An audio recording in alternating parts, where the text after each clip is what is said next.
الحمد لله الحمد لله رب العالمين والعاقبة للمتقين والصلاة والسلام على رسول النبي الكريم أما بعد فأعوذ بالله من الشيطان الرجيم بسم الله الرحمن الرحيم والعصر إن الإنسان لفي خسر إلا الذين آمنوا وعملوا الصالحات وتواصوا بالحق وتواصوا بالصبر صدق الله العظيم اللهم رب اشرح لي صدري ويسر لي أمري واحلل عقدة من لساني يفقهوا قولي ربي زدني علما ربي زدني علما ربي زدني علما اللهم صل على محمد وعلى آل محمد كما صليت على إبراهيم وعلى آل إبراهيم إنك حميد مجيد اللهم بارك على محمد وعلى آل محمد كما باركت على إبراهيم وعلى آل إبراهيم إنك حميد مجيد اللهم صل على محمد النبي الأمي وأزواجه أمهات المؤمنين وذريته وآل بيته كما صليت على إبراهيم إنك حميد مجيد اللهم صل على محمد النبي الأمي وعلى آله وأصحابه وبارك وسلم.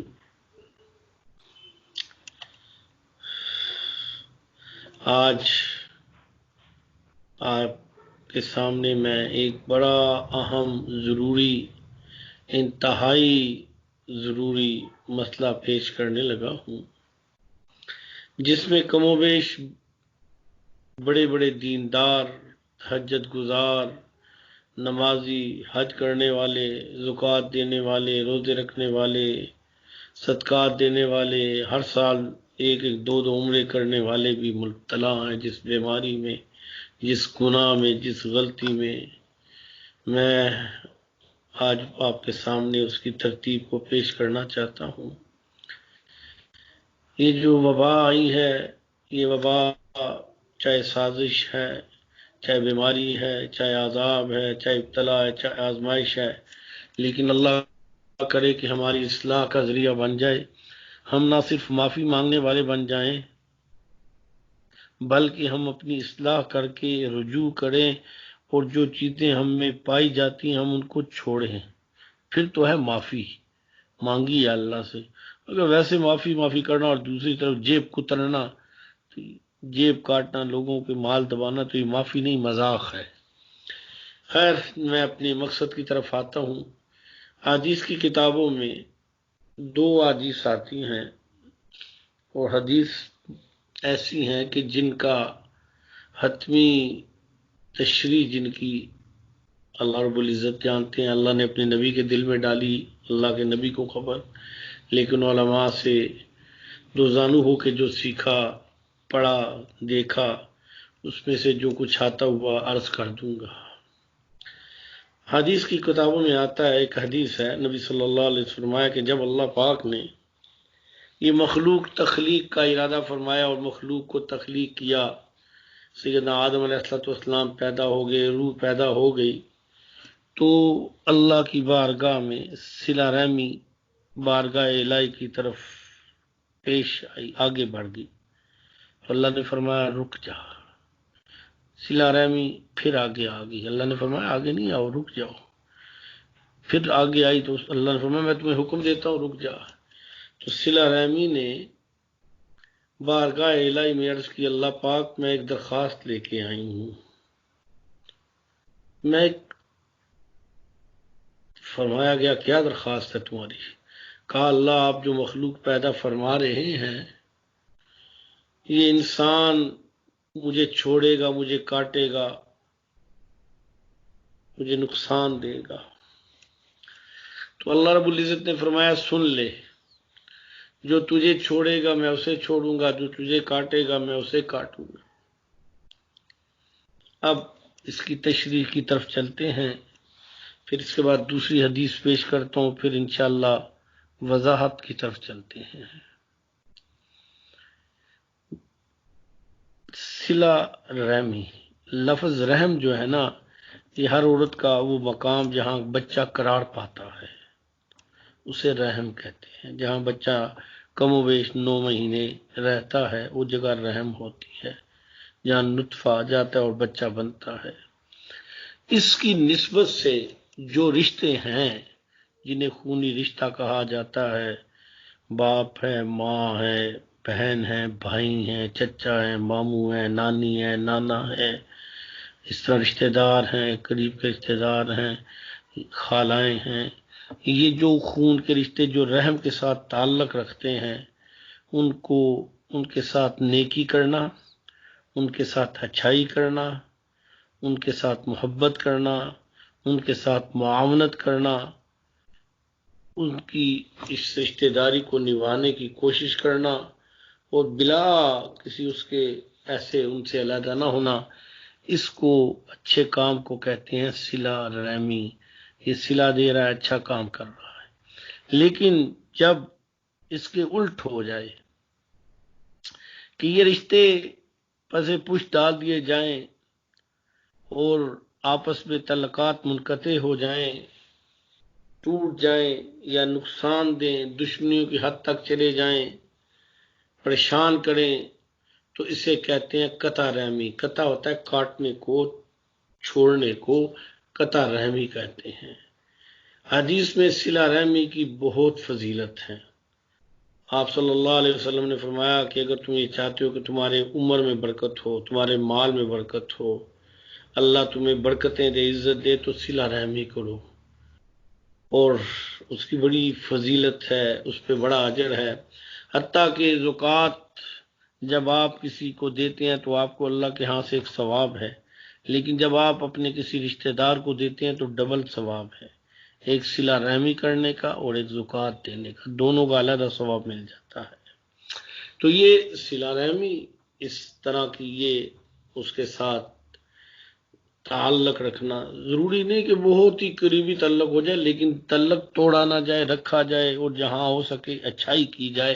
صلہ رحمی اس ترتیب میں آئے گی. تو قطع رحمی کا میں نے وضاحت کر دیا ہے کہ اس کا اینٹی، اس کا الٹ، اس کی پشت قطع رحمی ہے. حدیث مبارکہ میں دوسری حدیث آتی ہے جس کے بارے میں نے کہا کہ 2 حدیثیں ہیں. دوسری حدیث آتی ہے، نبی صلی اللہ علیہ وآلہ وبارک وسلم نے فرمایا کہ میدان محشر میں جب سورج 1 میل کے فاصلے پہ ہوگا، لوگ ننگے ہوں گے، بھوکے ہوں گے، پیاسے ہوں گے، پریشان ہوں گے، پسینوں میں ڈوبے ہوں گے، کسی کے ٹخنے تک، کسی کے گھٹنے تک، کسی کی ناف تک، کسی کے سینے تک، کسی کے کندھے تک، اور کوئی پسینے میں ہوگا. جس گناہ کے ساتھ مڑا ہے اس گناہ کے ساتھ اٹھایا جائے گا. جو اس نے کسی کا مال چیز دبائی تھی وہ بھی اٹھائی ہوگی.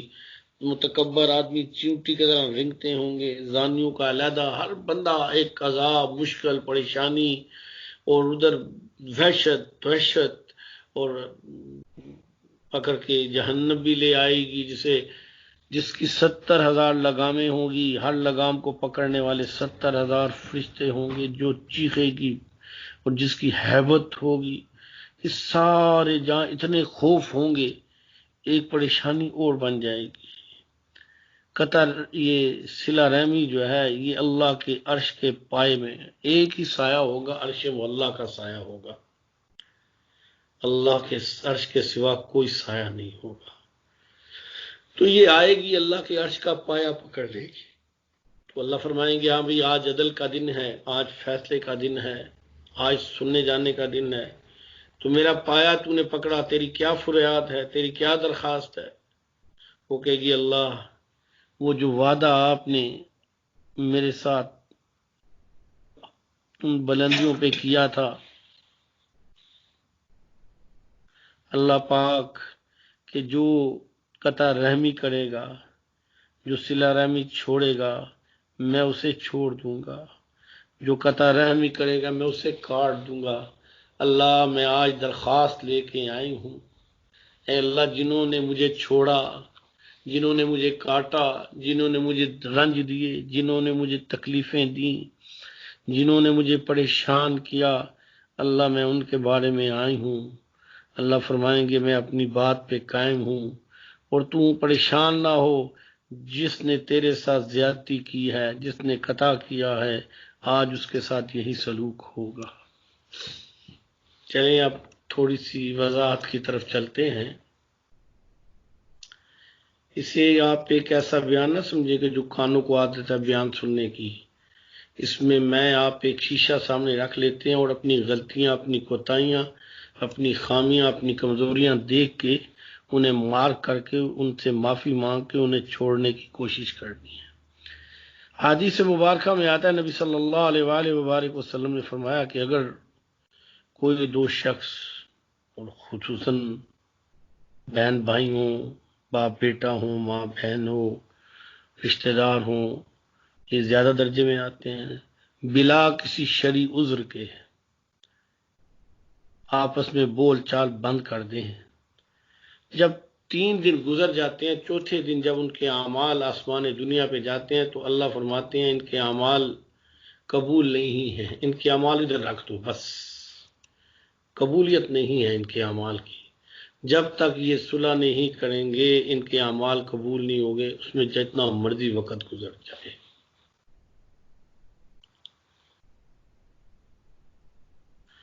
پھر آپس میں بہن بھائیوں میں پہلے تو ایسا نہیں تھا، لیکن آج کل بہت ہو گیا ہے، گروپ بندیاں بن جاتی ہیں، کوئی بہنیں مل جاتی ہیں، کبھی کوئی ایک بھائی مل جاتا ہے، کبھی بھائی بہنوں کے ساتھ مل جاتا ہے، تو آپس میں 2-3 گروپس بن جاتے ہیں۔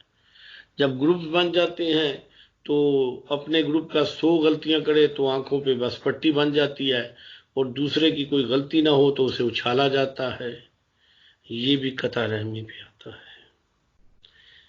اور پھر جائیداد کے حصے کھانا، یہ تو اس دور کا اتنا بڑا مرض ہے کہ بڑے بڑے دیندار اس میں ملوث ہیں۔ یہ ڈبل ظلم ہے، ایک تو حصہ کھا جانا، پھر قطع رحمی کرنا۔ اللہ نے حصہ دیا، اس کو کھانے کا کیا اختیار ہے؟ اور اس میں سب سے بڑے مجرم جو ہوتے ہیں عموماً ماں اور باپ ہوتے ہیں، جو غلط فیصلے کرتے ہیں، کسی ایک بیٹے کو دے دیتے ہیں، کسی ایک بیٹی کو دے دیتے ہیں، یا 4-6 میں سے 2 کو دے دیتے ہیں، باقیوں کی چھٹی کرا دیتے ہیں۔ یہ بہت خطرناک ہے، وہ اپنی قبر کو ایندھن بنا رہے ہیں آگ کا، اور جہنم میں جل جائیں گے، اور بچوں کے دلوں میں جو آہیں نکلیں گی ان کے لیے وبال بن جائے گا۔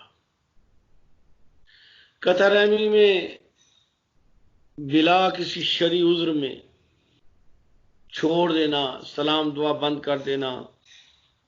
آج کل تو گروپس بن جاتے ہیں، اور آج کل تو یعنی گروپس سے آگے چلا گیا کام، دشمنیاں شروع ہو جاتی ہیں، نقصانوں کے پروگرام بنتے ہیں، کسی بچی کا کسی جگہ رشتہ ہونا ہوتا ہے خراب کر دیتے ہیں، بچے کا رشتہ ہوتا ہے خراب کر دیتے ہیں، اور اب تو ایسے واقعات ہیں کہ رشتے ہو کے طلاقیں دلوا دیتے ہیں، تویز دھاگے کے ذریعے، جادو کے ذریعے، جنات کے ذریعے، یا پھر بدگمانیاں پیدا کر کے، الزام لگا کے، اور کچھ دوسری صورتیں پیدا کر کے طلاق دلوائی جاتی ہے، اور کہتے ہیں ہماری آنکھ ٹھنڈی ہو، آگ ٹھنڈی ہوگی۔ ٹھنڈی نہیں ہوگی، لگ گئی ہے، جو قبر سے لگے گی اور میدان محشر سے جہنم تک لگی ہی رہے گی، جان ہی نہیں چھوٹے گی۔ یہ وہ آگ لگا لی ہے انسان نے۔ یہ جو غیبتیں کی جاتی ہیں، یہ جو الزام تراشیاں کی جاتی ہیں، یہ جو بہتان لگائے جاتے ہیں بغیر تحقیق کے، یہ کوئی آسان نہیں ہے۔ الفتنۃ اشد من القتل، فتنہ قتل سے زیادہ ہے، شدید ہے۔ ایک مسلمان عورت پہ الزام برائی کا لگا دیا جائے، اس کی تو زندگی تباہ ہو گئی، ان کی تو زبان ہل گئی۔ اسی طرح میں نے دیکھا کتنی جگہ طلاقیں ہو جاتی ہیں، لڑکے کی اپنی بہنیں برداشت نہیں کر سکتی اپنی بہو کو، اور طلاق کا ذریعہ بن جاتی ہیں، جھوٹی شکایتیں لگا لگا کے۔ ساس دیکھتی ہے کہ بیٹا بیوی کے ساتھ زیادہ کرتا ہے تو وہ اس سے طلاق دلوا دیتی ہے۔ میں نے بہت کیس دیکھے، میں تو اس فیلڈ میں ہوں تو عجیب عجیب تماشے دیکھے ہیں، جھگڑے، فتنے، گھر خراب کرنے، اور یہ لوگوں کے نہیں کیے جاتے، اپنے رشتہ داروں کے، اپنے بہنوں بھائیوں کے۔ قطع رحمی میں تو اتنی وسعت ہے کہ اس میں چھوٹی چھوٹی باتیں بھی آتی ہیں۔ اگر آپ دیکھتے ہیں کوئی برائی کے راستے پہ لڑکی چڑھ گئی ہے، اسے سمجھانے کی ساری کوشش کریں، لیکن گروپ بازی میں اس کی حمایت کر کے اسے تباہ نہ کریں۔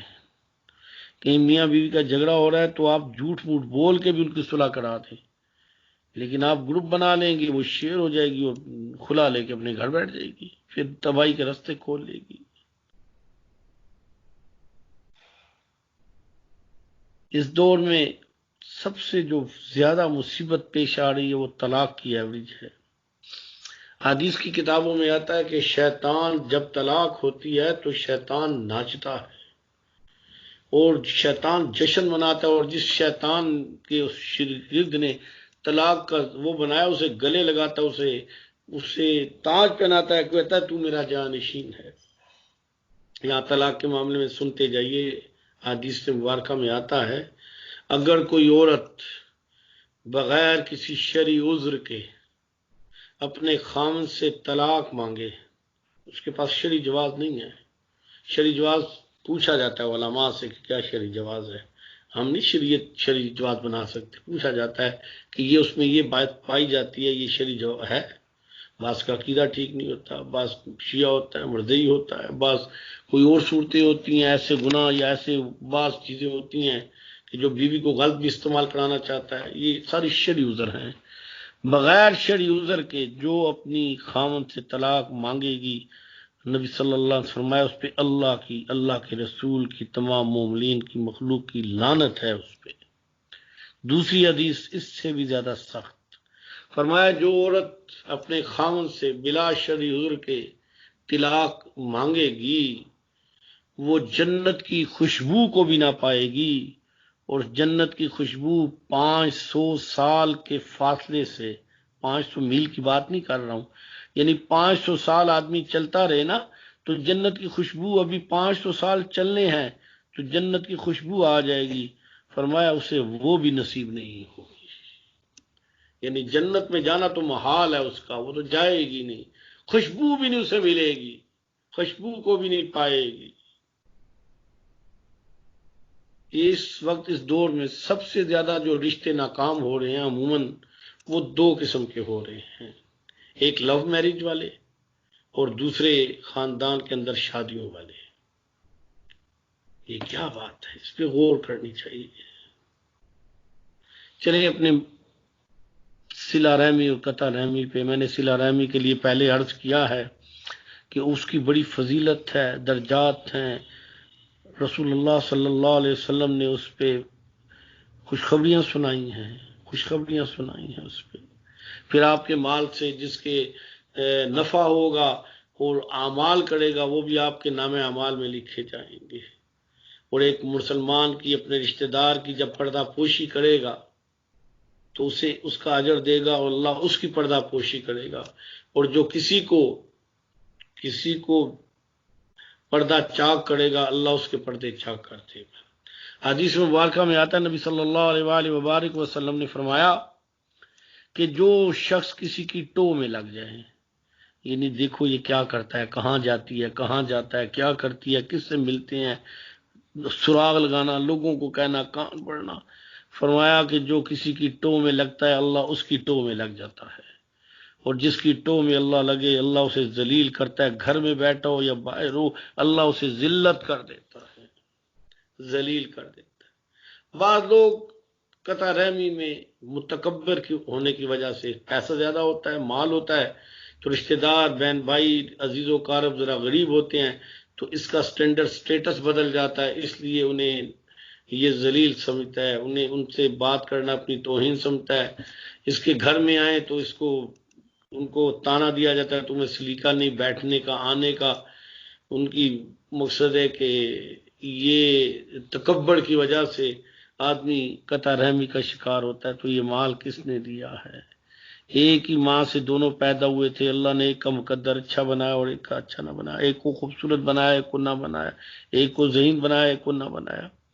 ایک چھوٹی سی بات یہاں عرض کرتا ہوں، اس پہ غور کیجئے گا، میں آپ سارے غور کرتے ہیں نا، ہم سارے میں آپ نہ پیچھے چلے جاتے ہیں، بچپن میں چلے جاتے ہیں، جب ہم چھوٹے تھے، ہمارے بہن تھے، بھائی تھے، ہم کھیلتے تھے، بھاگتے تھے، چھپتے تھے، اگر بہن بھائی میں کسی کے ساتھ جھگڑا ہو جائے تو ہم سینہ سپر ہو جاتے تھے، ہم آپس میں محبت کرتے تھے، سوتے نہیں تھے کسی کے بغیر، کھاتے نہیں تھے کسی کے بغیر، پیتے نہیں تھے کسی کے بغیر، جاتے نہیں تھے کسی کے بغیر، اور کوئی کسی کو تکلیف ہو جائے تو ہمیں نیند نہیں آتی تھی۔ کیا وجہ ہے کہ بچپن میں اتنی محبتیں، اتنی کشش، اتنا جوڑ، جو ہی شادیاں ہوتی جاتی ہیں سارے جوڑ ختم ہو جاتے ہیں، محبتیں ختم ہو جاتی ہیں، کہاں چلی جاتی ہیں، کہاں کھو جاتی ہیں۔ صلہ رحمی بچپن میں جان دیتے تھے، اور جب اس کو ضرورت پڑتی ہے کسی چیز کی، مال کی، معاونت کی، عزت کی، تو اپنا ہاتھ کھینچ لیتے ہیں۔ یہ نہیں میں کہتا کہ لوگوں کو پیسہ لٹاتے رہو، نجائز کام کریں، وہ تیل مہندیاں کریں، وہ اتنے بڑے فنکشن کریں آپ، یہ میں اس طرف جا ہی نہیں رہا، میں تو ان کو ویسے ہی حرام کہتا ہوں، یہ جائز ہی نہیں ہے۔ میں بات ضروریات زندگی کی ترتیب کی کر رہا ہوں۔ میرے آقا صلی اللہ علیہ وسلم نے فرمایا عائشہ کیا پکا ہے سالن؟ کہا یا رسول اللہ علیہ وسلم شوربہ ہے، گوشت ہے۔ فرمایا عائشہ اس میں کچھ پانی اور ڈال لیتے تو ارد گرد میں بھی دے دیتے۔ میرا نبی تو یہ سکھا رہا ہے، میرا نبی تو یہ سکھا رہا ہے۔ آپ نے ایک وقت میں 9، آپ نے 11 شادیاں تھیں، حضرت خدیجہ وہیں دنیا سے پردہ فرما گئی، ان کی زندگی میں کوئی بھی شادی دوسری نہ ہوئی۔ ان کے بعد حضرت سودا ہیں، وہ ایک بوڑھیا عورت تھیں جن کے 2 پہلے خاوند فوت ہو چکے تھے اور بڑی عمر کی تھیں، اور اس کے بعد امی جان عائشہ صدیقہ سے ہوا، لیکن رشدی مدینہ میں ہوئی، اور آپ کی شادیاں جو ہوئیں ساری جو ہیں وہ ایسی عورتیں تھیں جو پہلے شادی شدہ ہو چکی تھیں یا وہ بیوہ تھیں۔ تو آپ صلی اللہ علیہ وسلم نے جب دنیا سے پردہ فرمایا تو 9 ازواج آپ کی تھی۔ آپ نے حسن سلوک، ان کے درمیان محبت، ان کی ترتیب کو قیامت تک کے لیے، یہاں 2 عورتیں نہیں سنبھالی جاتی، وہاں 9 عورتیں تھیں۔ ایک ایسا ضابطہ حیات دکھا دیا جو چیلنج ہے ساری کائنات کے لیے۔ اللہ کے حکم کو، اللہ کی حکموں کے مطابق رسول اللہ صلی اللہ علیہ وسلم نے ضابطہ حیات بنا دیا کہ کیسے زندگی گزاری جاتی ہے، ماں باپ کا ادب کیسے کیا جاتا ہے۔ میں نے بڑے بڑے اچھے لوگ بھی دیکھے ہیں، شادی سے پہلے ماں باپ پہ جان قربان کرتے ہیں، شادی ہوتی ہے ماں باپ کی طرف دیکھتے بھی نہیں ہیں، جھگڑے ہو جاتے ہیں، ماں باپ بھی اچھے نہیں لگتے، بیوی اچھی لگتی ہے، یہ حقیقت میں بتا رہا ہوں۔ بعض ایسا ہوتا ہے کہ ماں باپ شادی کرا دیتے ہیں تو بیوی پسند نہیں آتی، وہ اس بیچاری کا کیا قصور ہوتا ہے، اسے مفت میں عذاب سے گزار گزار کے جب 2 3 4 بچے ہوتے ہیں تو طلاق دے دی جاتی ہے۔ اسی طرح کے جھگڑے فتنے، میں پیچھے بھی عرض کیا ہے کہ جائیدادوں کے مسائل، اس میں تھوڑے لوگ ہیں جنہیں اللہ کا خوف ہے،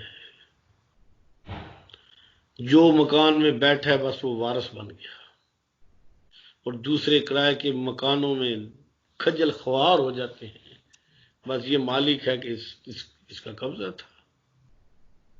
یار قبر میں ماں باپ نہیں لے کے گئے تو اولاد بھی اپنی قبر میں مکان لے کے جائے گی،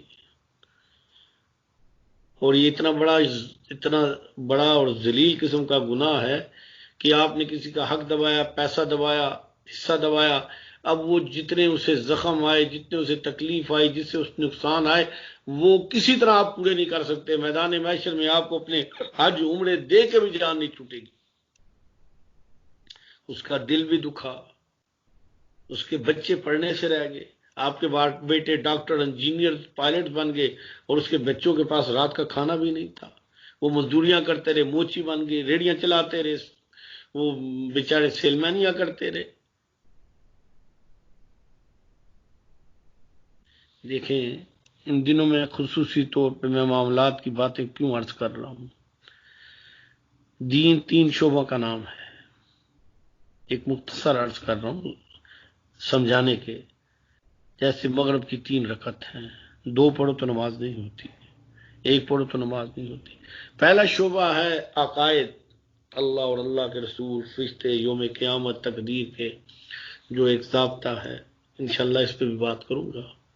دوسرا ہے اعمال، جو فرض، واجب، سنن، مستحب ہیں، اور طریقہ نبی صلی اللہ علیہ وسلم کا معاملات، معاشرہ۔ تیسرا ہے معاملات، دوسرا تو ہو گیا عبادات، تیسرا ہے معاملات، لین دین، رشتہ داری، کاروبار، یہ ساری چیزیں معاملات میں آتی ہیں۔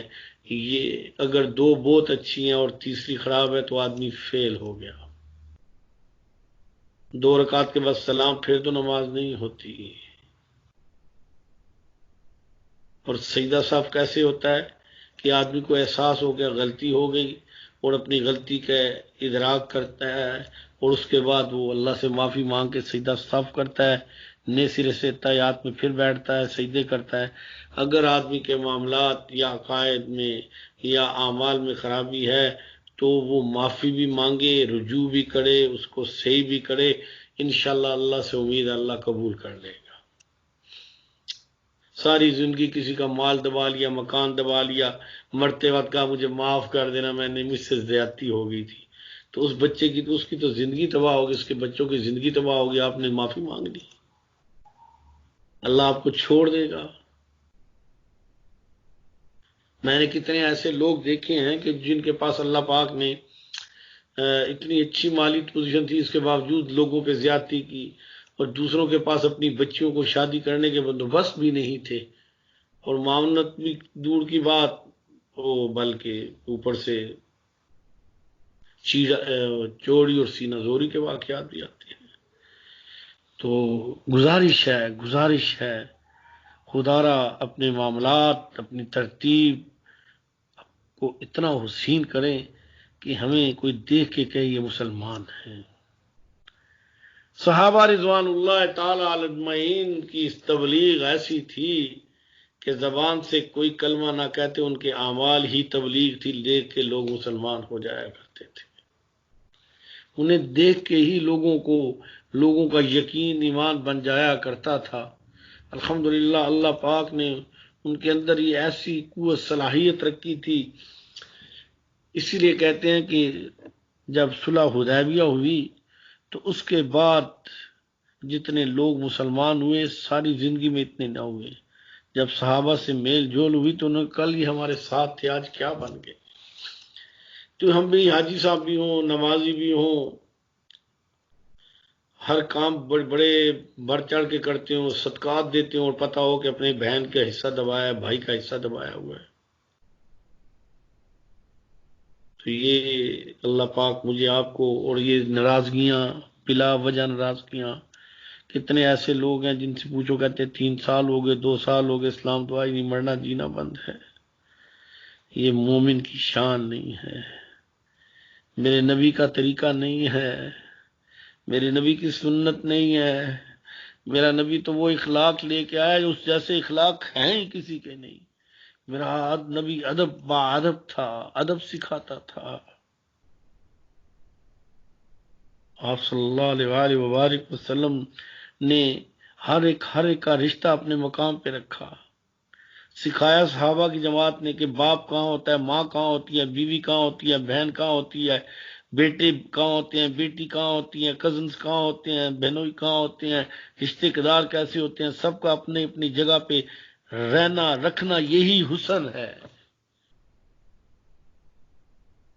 تو میری گزارش ہے آج کی رات سارے اپنا محاسبہ کریں کہ میں صلہ رحمی میں چل رہا ہوں کہ قطع رحمی میں چل رہا ہوں، اور اگر اس حال میں آج مجھے موت آ گئی تو میں جہنم کی طرف میں جانے والا ہوں یا جنت کی طرف جانے والا ہوں۔ یہی میری بہن آج مجبوری کی وجہ سے نہیں بولتی، میدان محشر میں میرا گریبان پکڑ لے اور کہ اللہ اس بھائی نے مجھے بڑا ستایا، میرا حصہ کھا گیا تھا۔ کسی جگہ بہن کا قبضہ ہے، بھائی کا حصہ کھا گئی، کئی بہنیں اپنے بھائیوں کے گھر اجاڑتی ہیں، الزام لگا دیتی ہیں، عجیب بغیر تحقیق کے الزام لگا دیتی ہیں۔ تو خدا را مسلمان، اچھا مسلمان وہی ہوتا ہے جس کے عقائد بھی اچھے ہوں، جس کے عبادات بھی اچھے ہوں، جس کے معاملات بھی اچھے ہوں۔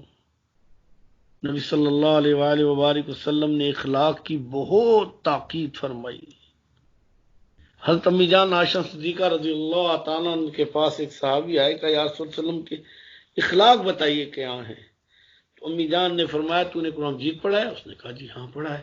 فرمایا یہ رسول اللہ صلی اللہ علیہ وسلم کے اخلاق تھے۔